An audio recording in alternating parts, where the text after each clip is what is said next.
আসসালামু আলাইকুম বারিস্টার ওয়ালাইকুম হাসান। আসসালাম। জি, আপনি আর্ন সেটেলমেন্ট নিয়ে বেশ কিছু ভিডিও দিয়েছেন আর এবং এই প্রপোজালটা নিয়ে অনেকগুলো এমপি বিরোধিতা করছে, অনেক সমালোচনা হচ্ছে। তো আপনার ওপিনিয়নটা কি? আদৌ কি এই প্রপোজালটা সফল হবে? আনসেটেলমেন্ট ব্যাপারে একটু আমি বলি, সেটা হচ্ছে যে আহ, আহ, মে 2025-এ যে হোয়াইট পেপার পাবলিশ হয় সেখানে ইমিগ্রেশন চেঞ্জের যে প্রপোজালগুলো আসে তার ভিতরে ওয়ান অফ দ্য প্রপোজালস ছিল হচ্ছে যে baseline for qualifying period for settlement, যেটা ফ্রম 5 ইয়ার্স টু 10 ইয়ার্স করা হবে এবং সেটার বাস্তবায়নের জন্য এটা কনসালটেশনে দেওয়া হয় নভেম্বর এবং 12 ফেব্রুয়ারিতে সেটা কমপ্লিট হয় এবং সেখানে 200,000-এর মতো রেসপন্স কিন্তু সেখানে আসে।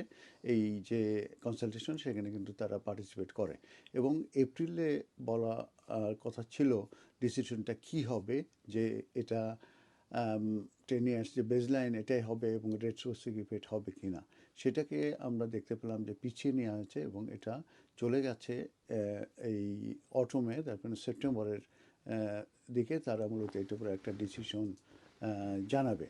তো এই ব্যাপারে নিয়ে আলোচনা সমালোচনা হচ্ছে এবং লেবারের যে কিছু এমপি আছে তারাও কিন্তু এটার খুবই সমালোচনা করছে এবং এই ব্যাপারে আমরা এটাও দেখেছি যে ফলকিস্টন অ্যান্ড হাইথ এমপি টনি ভোগান, এই দুই উনি প্রায় 100 তাদের কলিগস মানে এমপিদের কাছ থেকে সিগনেচার নিয়েছেন এবং সেটা হোম সেক্রেটারিকে পাঠিয়েছেন এবং সেখানে এক্সপ্রেস করেছেন যে অপোজিশন টু দ্য চেঞ্জেস, তার মানে এই যে 10 ইয়ার যে বেসলাইন করা হবে সেটার অপোজ করছে। বিবিসি বলছে যে যে ট্রানজিশনাল অ্যারেঞ্জমেন্ট এটা শুধু এই যে প্লাস্টার আছে সেটাকে হয়তো স্টিকিং করবে অন এ স্কিম যেটা মূলত ফ্রম দ্য শুরু থেকেই কিন্তু ফ্লড হয়ে আছে। তো এই যে এমপি লেবার এমপি তারা অপোজ করছে গভর্নমেন্টের যে ইমিগ্রেশন রিফর্মস, আর তারা কিন্তু তাদের থ্রেটেনিং করছে এবং তারা এক্সপোজ করছে যে পার্টির যে ডিভিশন আছে যে সিম্বলিক ভোটের ব্যাপারে, সেটা হয়তো তাদেরকে পার্লামেন্টে করা হতে পারে যদি এই যে মিনিস্টার আছে যদি তাদেরকে ব্যাক ডাউন না করে থাকে। তো হোম সেক্রেটারি শাবানা মাহমুদ উনি কিন্তু খুবই ডিটারমাইন্ড এবং উনি যে কনসালটেশনের জন্য দিয়েছেন এবং উনি বলছেন যে এই ইনডিফিনিট লিভ টু রিমেন এটার যে কোয়ালিফাইং পিরিয়ড ফর সেটেলমেন্ট এটা ফ্রম 5 ইয়ার্স টু 10 ইয়ার্স এটা করা হবে এবং এটার ব্যাপারে উনি কিন্তু বদ্ধপরিকর। এছাড়াও সে হোম অফিস গভর্নমেন্ট খুবই ডিটারমাইন্ড যে এটা রেট্রোসিভ ইফেক্টও কিন্তু তারা করতে চায়।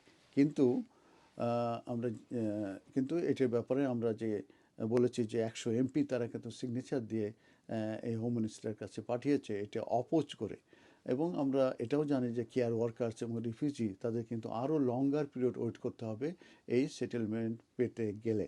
তো যে কারণে হোম অফিস তারা বলছে যে এই যে চেঞ্জ এটার জন্য করতে গেলে তাদেরকে কোনো লেজিসলেচারের প্রয়োজন নাই এবং তারা এটাও বলতে চাচ্ছে যে এই ক্ষেত্রে কোনো ভোটেরও প্রয়োজন নাই। কিন্তু যারা অপোনেন্ট আছে তারা কনসিডারিং করছে যে তাদের পার্লামেন্টারি যে প্রসিজার আছে সেটা ইউজ করতে হবে এটা ফেস করতে গেলে এবং নন বাইন্ডিং যে ভোট আছে টু হাইলাইট দেয়ার কনসার্ন, সেক্ষেত্রে তারা কিন্তু হাইলাইট করছে। তো সেটেলমেন্টের ব্যাপারে আমি বলেছি এটা এমন একটা স্ট্যাটাস এখানে থাকা যাবে, কাজ করা যাবে এবং তাদের কিন্তু বেনিফিটে কিন্তু এক্সেস হবে এবং তাদের এলিজিবিলিটি হয়ে থাকবে। তো হোম অফিসের একটি স্ট্যাটিস্টিক্সের ফিগারে দেখা যাচ্ছে যে নেট মাইগ্রেশন যেটা অ্যাডেড হয়েছে 2.6 million people to the UK population between 2021 and 24 এবং অ্যারাউন্ড 1.6 মিলিয়ন পিপুল তারা কিন্তু সেটেল হতে পারে in the UK between 2026 and 2030-তে। তো গভর্নমেন্টের যে যে যে রিফর্মস করার যে তাদের যে চিন্তাভাবনা সেটা মূলত তারা এটা এনেছে, কিন্তু তাদের যে Democratic in social Democratic in ডেনমার্কের তারা এটা চালু করেছে, সেখান থেকে তারা কিন্তু এটা নিতে চাচ্ছে। কিন্তু এর আগে আমরা জানি যে অ্যাঞ্জেলা রাইনার উনি বলছেন এটা আনব্রিটিশ একটা অ্যাক্টিভিটিস হবে, যদি কারণ তারা আসছে এখানে একটা এক্সপেকটেশন নিয়ে, যদি সেই এক্সপেকটেশন যদি তাদেরকে পূরণ করতে না দিয়ে তাদেরকে 10 ইয়ার্স অপেক্ষা করতে হয়, দ্যাট মিনস 5 ইয়ার্সে তাদের সেটেলমেন্ট পরে তাদের যদি আরও 10 ইয়ার্স অপেক্ষা করতে বেসল্যান্ড, এবং আমি যেটা বলি রিফিউজি এবং কিন্তু কেয়ারার মানে লেভেল 5-6-এর নিচে যারা, তারা কিন্তু আরও লম্বা টাইম অপেক্ষা করতে হবে। তো এটা কিন্তু খুব একটা বেশি রিজনেবল হবে না।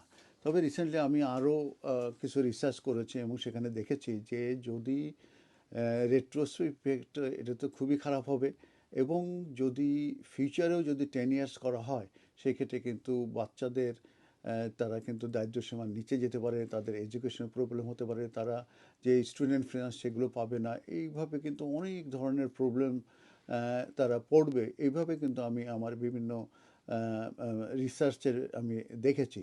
অতএব আমি ইন কনক্লুশনে বলবো যে আপনারা সেপ্টেম্বর পর্যন্ত অপেক্ষা করুন, দেখুন যে কী ডিসিশন হয়। এমনও হতে পারে যে হয়তোবা এই 10 ইয়ার্সে যে বেসলাইন ফর সেটেলমেন্ট, এটাও আদৌ ইমপ্লিকেশন হয় কি না, আই মিন ডাউট। কারণ হচ্ছে যে রিসার্চ করে এবং লেবার পার্টির ইন্টারনাল যে এমপিরা তারাও কিন্তু অপোজ করছে, এবং ইন প্র্যাকটিক্যালি তারা এটা কিন্তু ভোটের একটা ইস্যু থাকবে। এবং রিসেন্টলি লেবার পার্টি কিন্তু তাদের বাই ইলেকশনে তারা কিন্তু একটা গ্রিন পার্টির কাছে হেরে গেছে। অতএব সব মিলায়ে এটা একটা কমপ্লেক্স সিচুয়েশনে আছে। তারপরেও আমাদেরকে ধৈর্য ধরতে হবে। সেপ্টেম্বরে এসে আমরা আপনাদেরকে আপডেট দিতে পারবো যে আদৌ এটা qualifying period for settlement from 5 years to 10 years হচ্ছে কিনা, এবং রেট্রোস্পেক্টিভ হবে কিনা। ধন্যবাদ।